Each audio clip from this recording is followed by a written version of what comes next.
Անուն հոր եւ որդվո եւ օգնուի սրբո ամեն։ Գալիլեա հասնելու երրորդ օրը Կանա քաղաքում հարսանիք կար։ Եվ Հիսուսի մայրն այնտեղ էր։ Հարսանիքի հրավիրվեցին նաեւ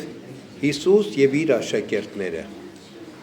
Եվ երբ գինին պակասեց, մայրը Հիսուսին ասաց. Գինի չունեն։ Եվ Հիսուս նրան ասաց. Ինչ ես ուզում ինձնից, ով կին, իմ ժամանակը դեռ չի հասել։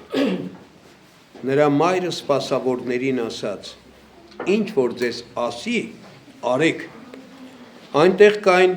քարե 6 թակույկներ հրյաների սովորության համաձայն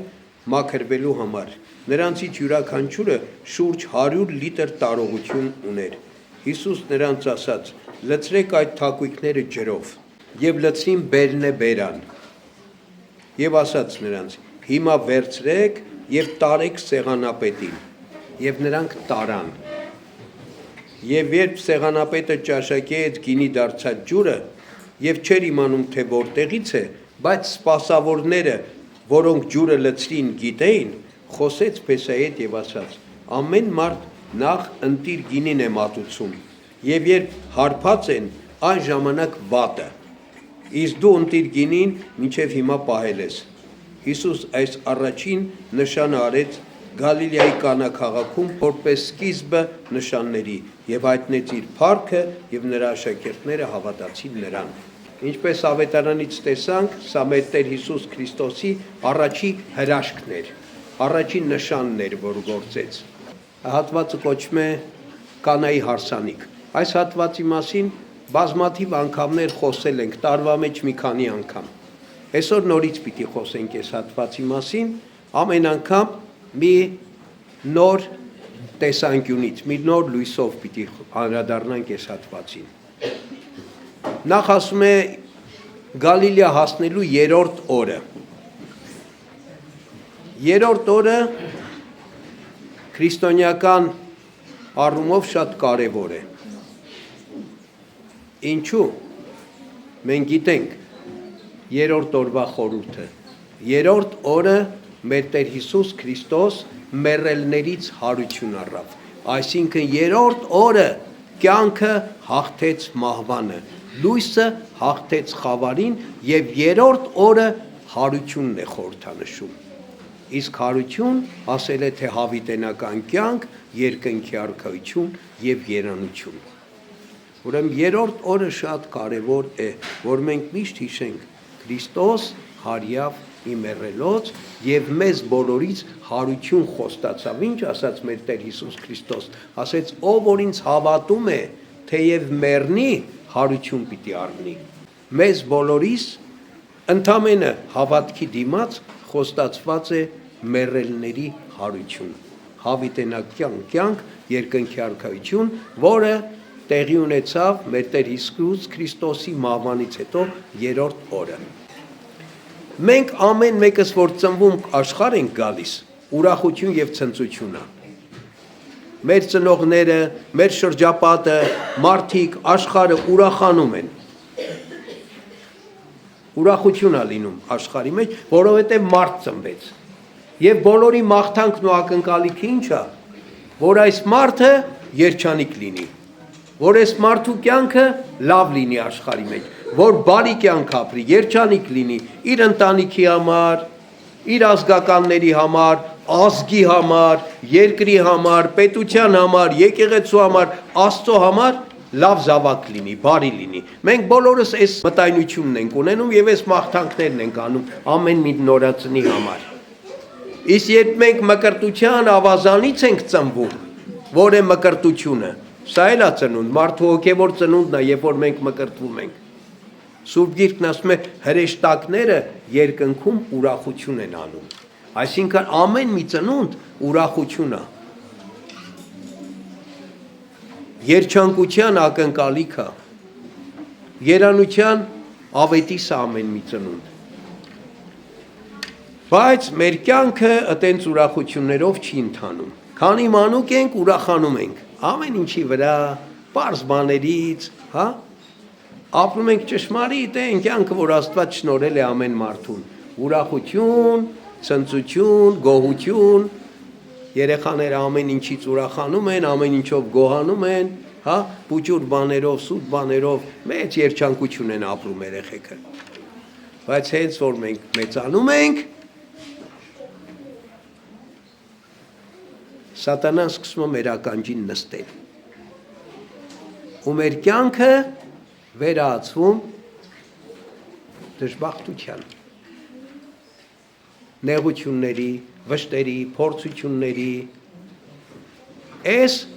այն պահն էր, որ գինին վերջացավ հարսանիքի ժամանակ։ Ուրախություն, ցնծություն էր, քեֆ էին անում, ուրախանում էին։ Մենք որ այս աշխարհ ենք մտնում, այս աշխարհի մեջ իրողություններ կա, որոնք ոմանց համար կան, ոմանց համար չկան։ Ինչ իրողություններ։ Ասում է հարսանիքին ներկա էր Հիսուս Քրիստոս։ Հարսանիքին ներկա էր Մարիամ Աստվածածինը։ Հարսանիքին ներկա էին առաքյալները, Հիսուսի աշակերտները։ Այսինքն, այս աշխարհի մեջ մեր կյանքում ներկա է Աստված, ներկա է Սուրբ Աստվածածինը եւ ներկա են սրբերը։ Հիմա մարդկանց մի մասը գիտի այս ներկայությունը եւ այս ներկայության մեջ է ապրում։ Մարդկանց մի մասը չգիտի եւ առանց այս ներկայությանը ապրում։ Մարդիկ կան, որոնց համար Աստված կա։ Ոչ թե բերանով կա, այլ իրական կյանքում կա, որտեղ իրենք ամեն օր Աստծուն ապավինած են ապրում։ Իրենց ամեն քայլից առաջ Աստծուն են խնդրում։ Ամեն բանի համար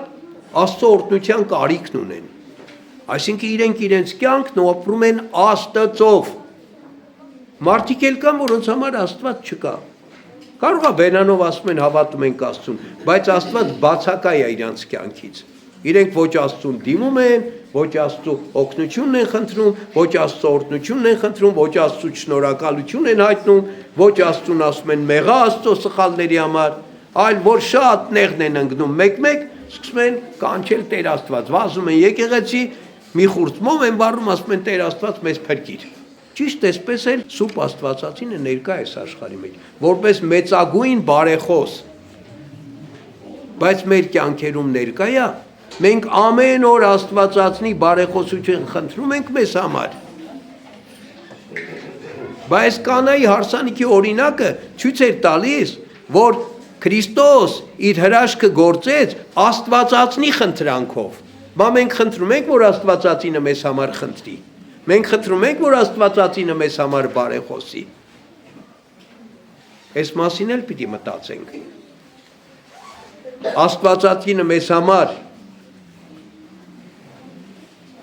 մեր Տիրոջ Հիսուս Քրիստոսի մայրն է, թե մայրը չի։ Տիրամայր է, թե տիրամայրը չի։ Ողջ քրիստոնյաների եկեղեցու մայրն է, թե մայրը չի։ Եթե մայրն է, բա ո՞նց կարա մարդը առանց մորը հիշելու, մորը մոռացած իր կյանքը ապրի։ Առանց Աստվածածնի բարեխոսությունը խնդրելու ապրի։ Եվ այստեղ էլի մի բան հիշեցնեմ, որ վաղուց իմ սփերից մեկն ասում է, եթե մեկ ամեն օր Աստվածածնի բարեխոսությունը խնդրի, ամեն օր Աստվածածնին ապավինած աղոթի, չի կարա այդ մարդը չփրկվի։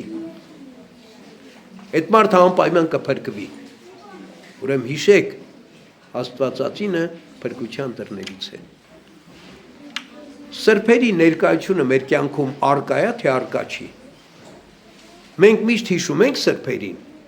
թե ուղղակի որ տոնը ալնում, մենք էլ այդ օրը եկեղեցում ենք լինում, կարող այդ սրբի անունը լսենք։ Հիմա մեր եկեղեցին, մեր ժողովուրդը, մեր ազգը փորձության մեջ է, քրիստոնեական փորձություն։ Մեր հավատքի հայրերը ովքեր էին, մեր առաջին լուսավորիչներն ովքեր էին, Թադեոս, Բարթողմեոս առաքյալները, Սուրբ Գրիգոր լուսավորիչը, մենք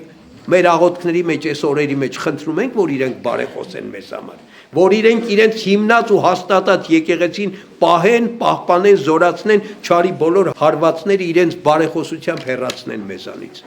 Խնդրում ենք, թե չենք խնդրում։ Մեկը հիվանդ է։ Գիտենք շատ սրբեր ունենք, որոնց անունները կապված է բժշկության հետ։ Օրինակ, Սուրբ Պանդալյոնը, խնդրում ենք Պանդալյոնի բարեխոսությունը հիվանդությունների ժամանակ։ Խնդրում ենք Գրիգոր Նարեկացու բարեխոսությունը մեր հիվանդությունների ժամանակ։ Բացում ենք Նարեկը, կարդում ենք եւ խնդրում Նարեկացու բարեխոսությունը։ Նեղության նավաբեկության փոթորիկների ժամանակ խնդրում ենք Սուրբ Նիկողայոս Սքանչելագործի բարեխոսությունը, որը նավաբեկյալների փոթորիկների բարեխոս սուրբն է, նեղության մեջ գտնվողների բարեխոս սուրբն է։ Մի բան ենք կորցրել, մարդ ենք կորցրել, իրենք կորցրել, կարևոր բան ենք կորցրել, ով է բարեխոսը, Սուրբ Մինասը, խնդրում ենք Սուրբ Մինասի բարեխոսությունը։ Այսինքն սրբերը էական դերակատարներ են մեր կյանքի մեջ եւ շատ կարևոր օգտակար, բայց մենք մոռացած այս ամեն ինչը ապրում ենք մեր կյանքը։ Դժվարությունների, փորձությունների, նեղությունների մեջ հիշում ենք սրբերի վարքերը։ Այ օրինակ Սուրբ Թեոդորան իրան ոնց էր պահում այս իրավիճակում։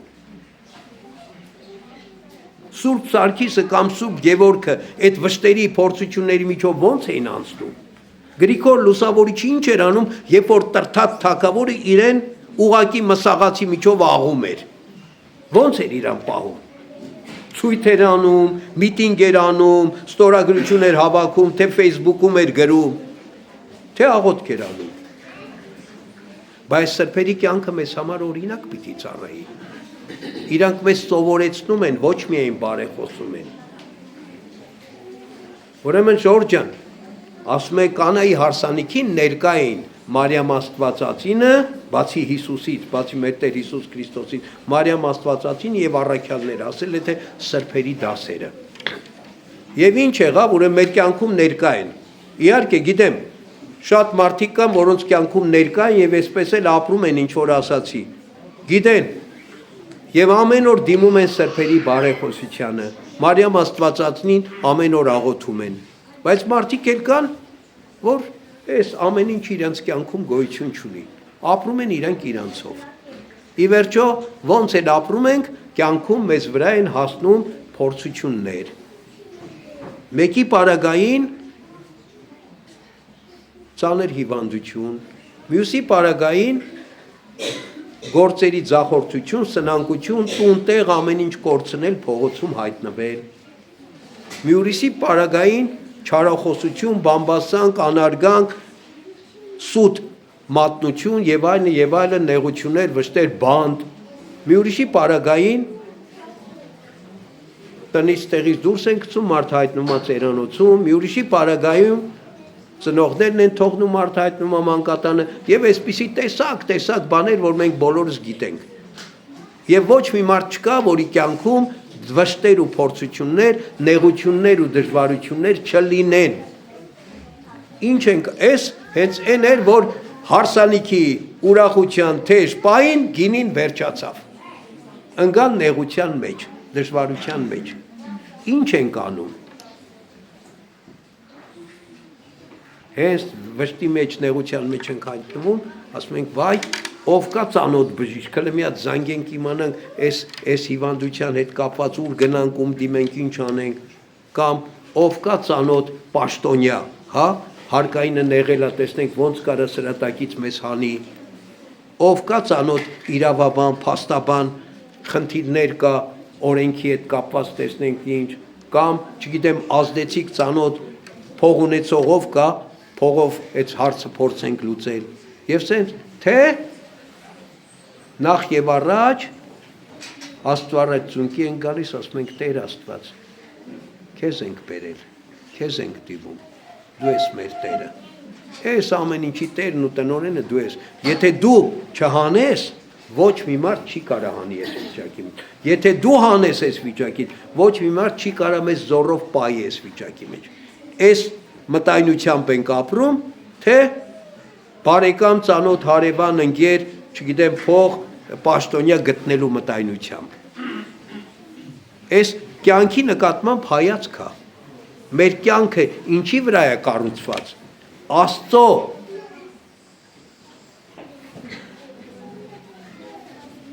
հաստատուն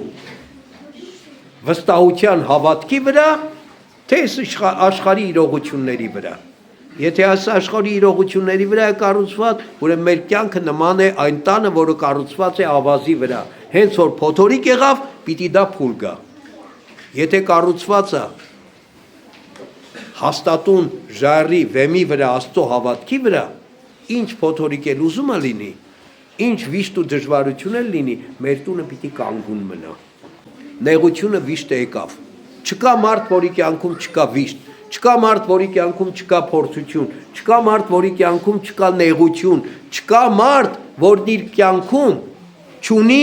ողբերգություն, ամեն մարդկային կյանք իր ողբերգությունն ունի։ Ամեն մեկը գիտեք, ես չգիտեմ, ես մենակ իմը գիտեմ կիսած պռատ, բայց ամեն մեկը գիտեք, թե ձեր կյանքում ինչ ողբերգություններ կա, և կա։ Բա ոնց է սրա լուծումը։ Կանայի հարսանիքը ցույց տվեց։ Ինչ արեցին։ Իրենց նեղության մասին հայտնեցին Մարիամ Աստվածածնին։ Եվ Մարիամ Աստվածածինն էլ Քրիստոսին հայտնեց։ Այսինքն Աստծո առաջ բերեցին։ Եվ ինչ եղավ։ Քրիստոս լուծեց։ Ինչպես լուծեց։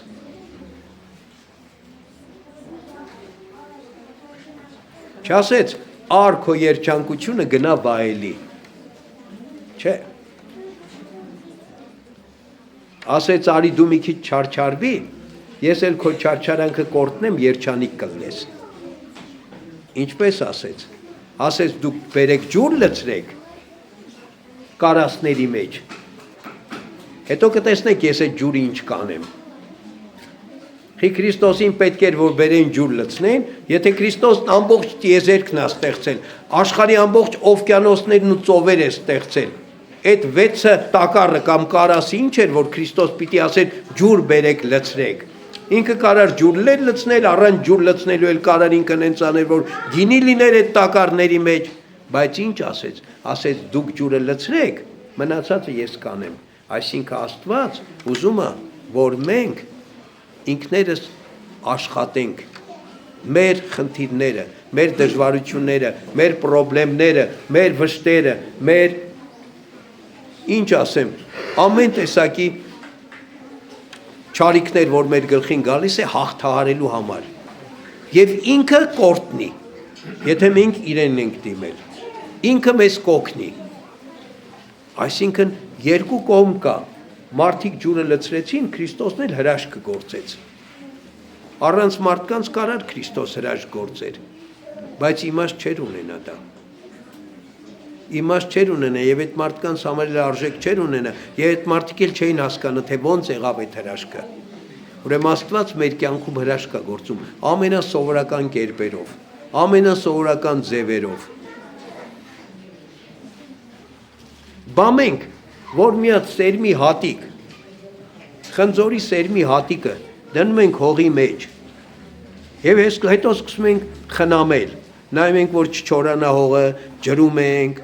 խնամում ենք, այդ սերմի հատիկից ծիլը մենք ենք առաջացնում, Աստված առաջացնում, մեզ ասում է դու ջրի, ես կյանք եմ տալու, մեզ ասում է դու խնամի, ես իրան ծառ եմ դարձնելու, մեզ ասում է դու խնամք տար, ես քեզ պտուղ եմ տալու, Աստված է տալիս այդ ամեն ինչը, այսինքն Աստված ուզում է, որ մենք իր օրհնությամբ աշխատենք, իր օրհնությամբ գործենք, իրեն դիմենք և ինքը մեր բոլոր խնդիրները, դժվարությունները, հարցերը լուծելու է, միայն թե մենք իրենով ապրենք և Աստվածածինը ինչ ասեց սպասավորներին,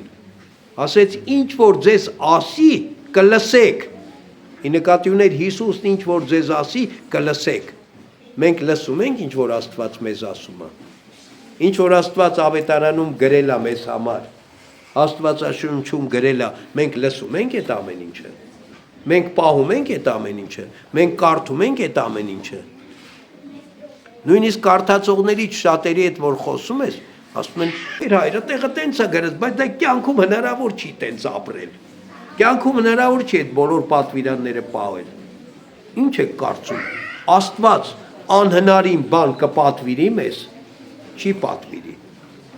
չի պատվիրի։ Աստված ինչ որ պատվիրել ա, Աստված ինչ որ մեզ ասել ա, Աստված ինչ որ մեզ առաջարկել ա, հնարավոր է եւ անհրաժեշտ է եւ կարեւոր է։ Ասում է, եթե մեկը ինձ սիրում ա, իմ պատվիրանները պիտի պահի։ Այսինքն մենք եթե ասում ենք Աստծո սիրում ենք, բայց իր պատվիրանները չենք պահում, իր կամքը չենք կատարում, ուզում ենք մեր անձի կամքով ապրել, մեր ուզածով ապրել, այլ ոչ թե Աստծո ուզածով, այդ նշանակում է մենք չենք սիրում Աստծուն։ Մենք բերանով ենք ասում, որ սիրում ենք Աստծուն, բայց իրականում չենք սիրում։ Ուրեմն Սուրբ Աստվածածինը պատվիրեց ասելով, ինչ որ ձեզ ասում է Տերը, մեր Տեր Հիսուս Քրիստոսը, արեք։ Ուրեմն էլի պատգամ ունենք Տիրոջ ասածները անելու։ Եվ այդ ժամանակ Աստվածային օրհնությունը կգա մեր վրա։ Մեր ձեռքի քարը կդառնա ոսկի։ Մեր ցանած արտը կպտղաբերի, մեր տնկած այգին բերք կտա, մեր ունեցած զավակը բարի կլինի, մեր կյանքը երջանիկ կլինի։ Առակ այդպես էր, չէ՞ վերջանում։ Մի զմայլելի, մի անուշ գինի պարգևեց Քրիստոս, որ բոլոր խմողները զմայլվեցին եւ սեղանապետն էլ ասեց, «Էս ինչ անուշ գինի էր, էս ո՞նց եք մինչեւ հիմա այս գինին պահել»։